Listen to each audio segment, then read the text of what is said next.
Hello students, welcome to e-learning with Divine Public School Navsari.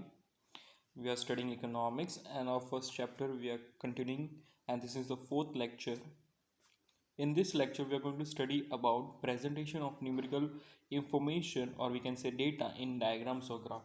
How do we represent the data into a graph form we are going to learn today, as well as we are going to learn what are the importance of economics. These are the two last topics for this first chapter and we are going to complete it today. Let's start with the topic one, that is presentation of numerical information in data or graph. Now we can represent all the numerical data in different forms, like different graphs and diagrams are there. Now let's say bar graph is there. So frequently used are bar graphs are there. Then after you can find group bar graphs or we can say cluster bar graphs are there. And then after you find pie diagrams. So these are the three different diagrams where we try to go with in economics to study all the numerical data. Let's start with the first bar diagram. Now what is bar diagram? Bar diagram is nothing but a diagram which represents the group data into a rectangular bars. We are drawing the data with rectangular bars. We are showing the values with the rectangular bars on a vertical axis in a vertical bar form. Now that length of the bar represents it match with the vertical line, that is y-axis, and it shows the value of that particular data. So for example, let's say wheat production in India. So you find two columns are there, years and production in lakhs. Now you find years are taken, now it is 1970-71, that is 23.8 lakh tons, it is in lakh tons.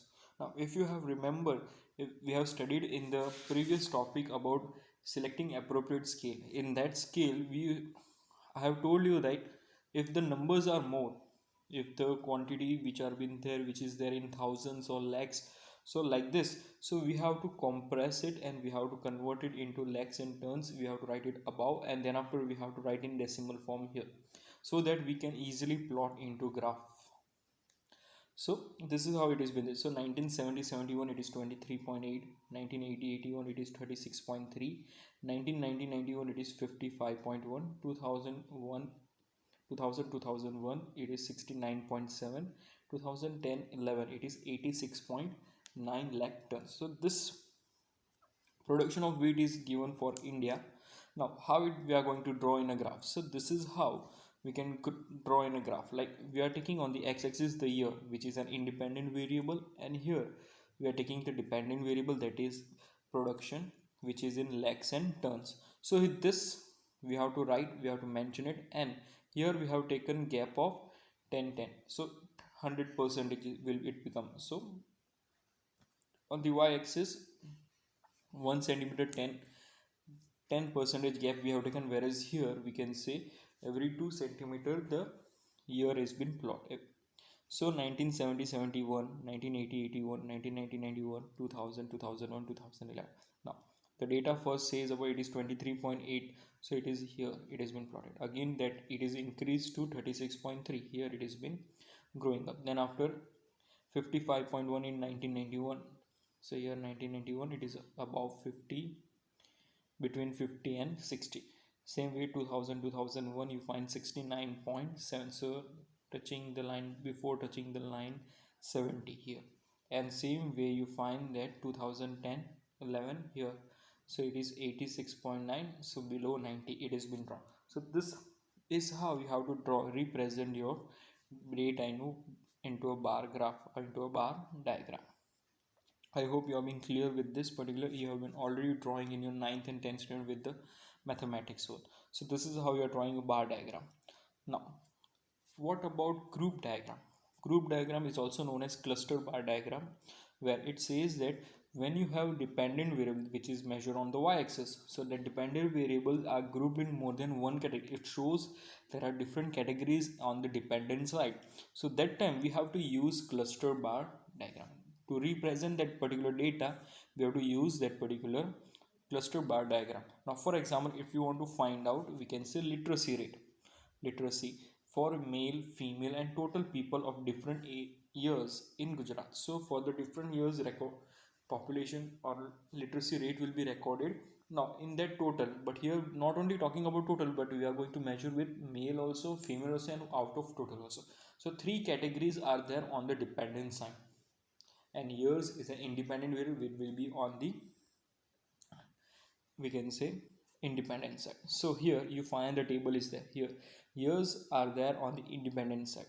You find male, female and total. These three are on the dependent side, and all these are given in percentage form. So we have the data from 1951 to 2011. This is the data we are having for all male, female and the total literacy rate in Gujarat. Now let's plot into a graph. So as we have seen how bar graphs are plotted, same way we are going to plot cluster bar diagram also. But you find that we will be going to take three different bars, three different color bars on a one particular year in 1951, because it shows different three datas. So 1951 you find here, 1951 you find male, female and total. So here to represent we have taken different colors for male, female and total. You can find down below. So three different colors shows the literacy rate in male, female and total. So this is how you're going to draw a cluster bar diagram. So yeah, you can say male is brown color, then after we find orange color, and then after one total has a different color. So that three types of color we have taken to show you different. So this thing should be mentioned. We have taken again years on the x-axis, this total dependent variable male, female and total percentage in percentage on the y-axis. So according to data here we have to draw this particular cluster bar diagram. Like we can say 30.7. So here 30 is there, 30.17. So 30 is there. Then after you find that 12.79. So here about 10 it has been plotted. Then after 21.09. So here about 20 it has been plotted. So as actually this graph is small, it is in size, but if when you try to draw you can easily identify by taking the minute one line under 1 centimeter of graph as you have been drawing, so that you can easily identify. So same way 1961 48.73. So above below 50, above 40 it has been plot. Then after 12.77 so it is here somewhere. Then after 36.19. So between 30 and 40 it has been plotted. So this is how, same way for all the years data you have to draw. Now we no need to analyze it, just we have to know what are the different types of graphs. So we are not analyzing you that how it has been increased, decreased, what fall it has been, just to know this is how you can draw cluster bar diagram. I hope you have been clear with this particular. Whenever these three types of bars, three bars, two bars are given, we can say it is a group diagram, or you can say it is a cluster bar diagram. It shows that dependent variable has one more than one category. So to represent that we try to use cluster bar diagram. I hope you have been clear with this. Then after comes pie diagram. Now pie diagram you have been known it. Now a pie diagram is in the circular form. So it is a pie chart is a circular statistical graph, we can say, where we have to divide our all the different into different sectors. Now how you can do it, you know, where that the circle, the total circle is of 360-degree. Now so same way we have to go with that. And if our suppose item totals or the datas which are taking, that is total is 100 or whatever is the total, so that total we have to do. So for individual amount, like suppose let's take an example only, we have to convert our values into degrees, and then after we have to form. So here we can say the share in national income has been taken up, and there are different sectors. So agriculture sector is 13.9, industrial sector is 26.2%, and service sector is 59.9%. So altogether it becomes 100%. Now what we have to going to do here, it is 13.9 into 360-degree divided by how much total percent is there, it is 100. So this is how we are going to find out the degrees, and then after we are going to plot on a circular pie chart. So this is how it we can say. From here you can have to draw how much degree it shows, and that degree you have to plot on the pie graph. Then after same way industry 26.2 into 360-degree divide by 100, because 100 is the total percent and 26.2 is also percent. So divided by, so you find again degree will be coming. So from here where it is been ending the agriculture, you have to draw the same, whatever degree you find you have to draw it. Then after further you find the only 3 points are there, so the service sector is the last one. So we can say this whole area is about service sector. Again, if you want, you can measure it with the help of it, like 59.9 into 360 degree divided by 100%. You can find out that this is how the pie chart has been formed, and you have to show with the different color, like agriculture, industry in green color, then after service sector in brown color. So different colors you have to use to identify different sectors. So this is how pie diagram is being done. But before, you have to convert this particular percentage into degree form, that is by multiplying into 360 and divide by 100%. Okay, so this is how it works. So this is how the data are being drawn.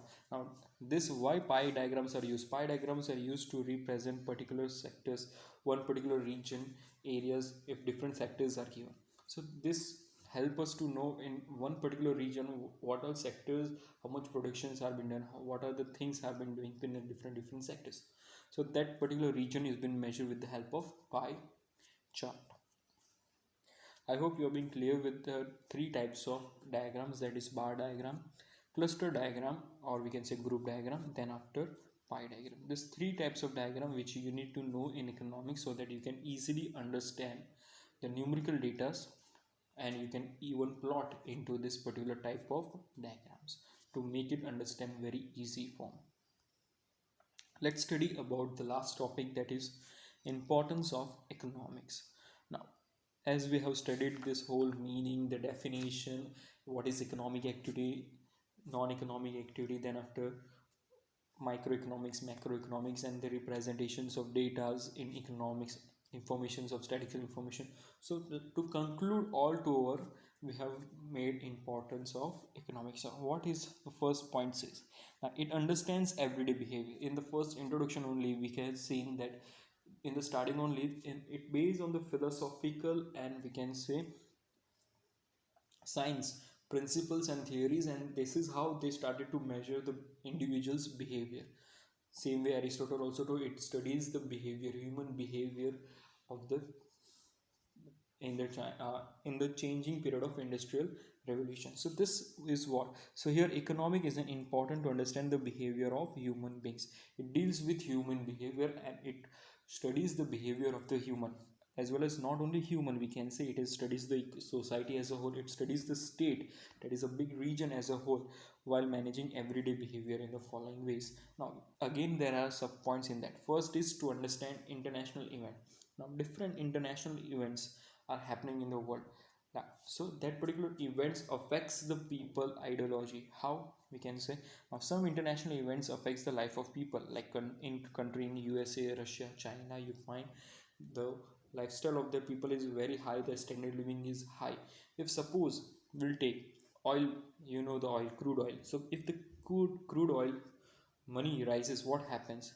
The expense will be more, the all the things will become more expensive, these things, because industries are using that particular crude oil very much for the production. And then after this, all countries are developed, so they are more using more technology, so their products become more at a more price. So this affects the standard living of the people.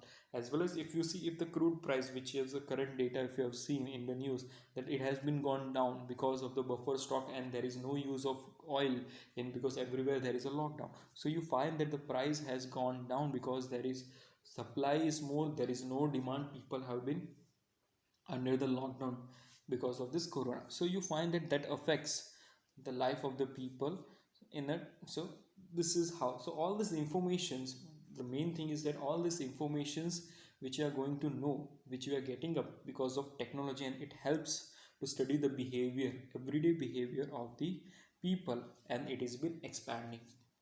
Same way, not only international events, we can say to understand the historical events, like what all thing happened in the past. You have already studied your social science till 10th standard, so you have seen so many things what all thing happened in the history.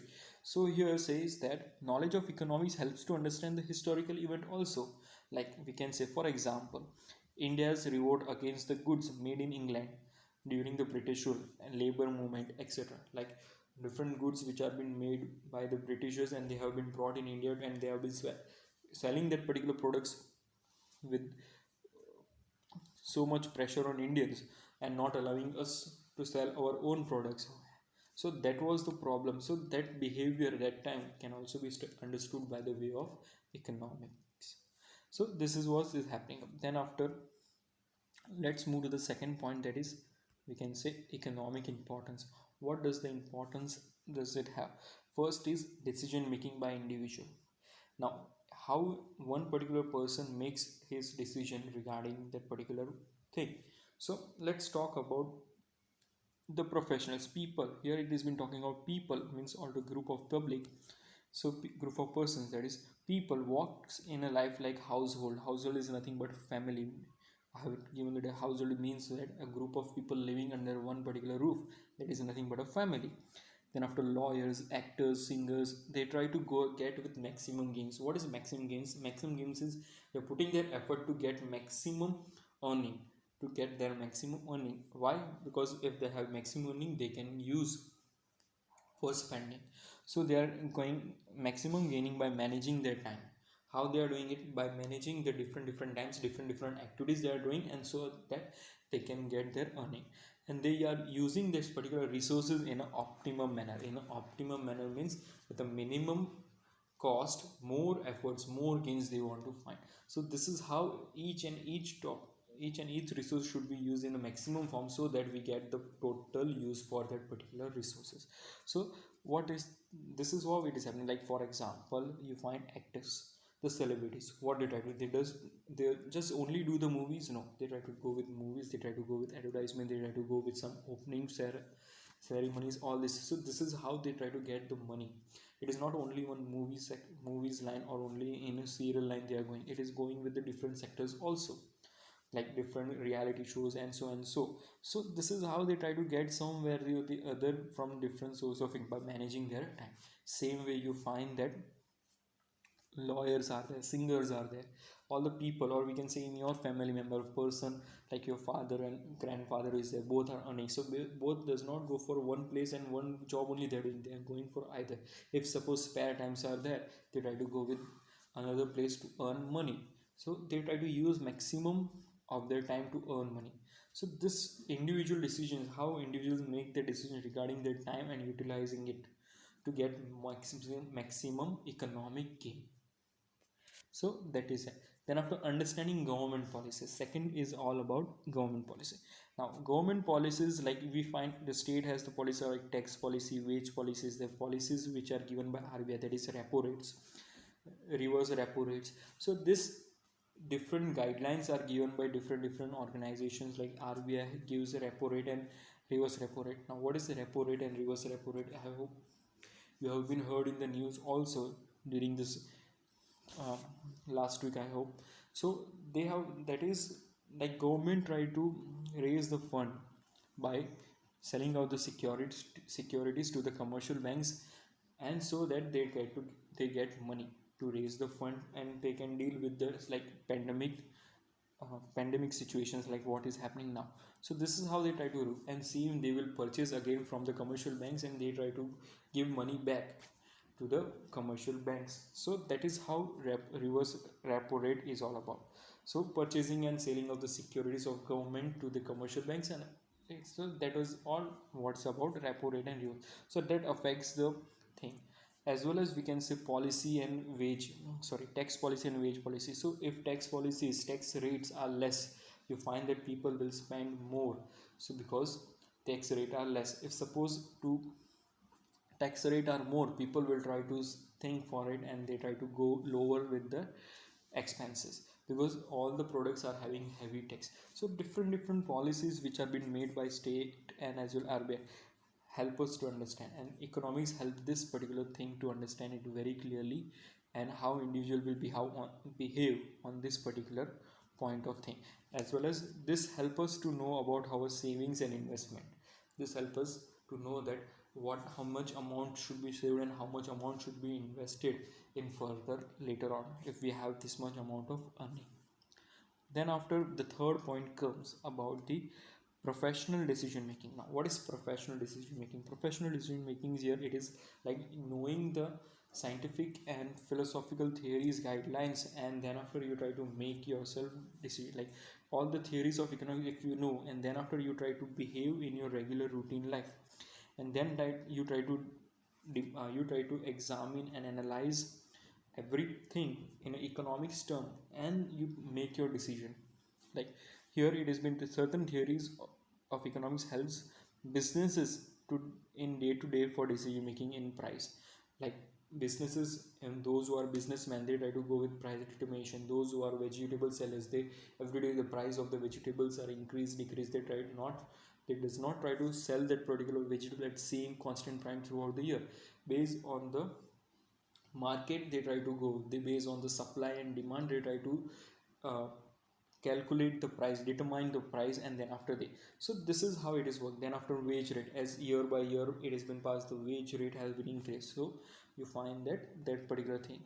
So all these things is, even we can say an individual, like suppose we as an individual, what, so it help us to take decision. Like all human beings plays a different role, we can say, like consumer, they try to play as a consumer, they try to become like a producer, they try to play a role like labors from different time to time. So this helps us to take rational decisions, to take unbiased decisions, so that we can get maximum gains out of minimum cost, like your mother is to do. Like when it is been when she is going for purchasing fruits, vegetables in a market, what they she try to bargain so that they can get maximum amount of thing with a minimum cost. So this is a human behavior where you try to become a particular consumer. Same way, suppose you're having your own shop, you try to convince the customer to purchase that product at the what is the market value if someone is. Then after, if you are suppose a worker, you try to go with dealing that particular wage rate. So this is how it has been helping us to take the profession in our business, in a business thing. It helps us all, every individual plays different roles and helps that particular individual to play, to get maximum gains with minimum cost. So this is all about, we can say, we have completed the chapter and we have seen all the different topics. I hope you have been clear with the first chapter in economics. If you still find any doubts, queries, please let me please let me know, message me. I will help you to find solve all your queries. As well as you have to write this particular notes, this PPT, from this PPT all the different points, notes in your notebook. Study the chapter well again, and if you find any difficulties, please let me know. Thank you.